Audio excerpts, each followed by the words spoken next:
Hello everyone, नमस्कार and जय Jagannath. Welcome और welcome back to my mini blog. मु आसी मो मामू घर को वीडियो रिकॉर्ड कर देती बट टाइम नथिला टिके एडिट पाई। ये हूँ मो भौणी, एठी मो अजा आई और तांको बापा माँ थिले। मूर्ति तैयारी बहुत ही भल लगे देखिया मते। आउ एठी रहिला मंदिर, मो मामू घर गोटे जगन्नाथ मंदिर अच्छी।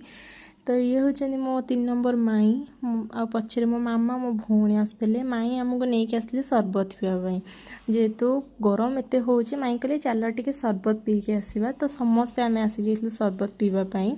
आठी मो सान 2टा भाई भी आसी जाते। तो आम समस्ते सरबत को पूरा बढ़िया से एंजॉय करथिलु। और सत्तरे एठी सरबत बहुत ही टेस्टी लगुला, कहीं भरी भरी के राबिड़ी नड़िया सब ड्राई फ्रुट्स हेरिका थिला, बहुत ही टेस्टी थिला एटा।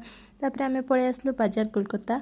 दी भौणी आम टे स्टाइल मारिदेलु। तापर जाइलु आम आमर ड्रेस हूँ देखापी, किंतु किसी भी मत कलेक्शन भल लगी ना, बस वीडियो नहीं जाइली।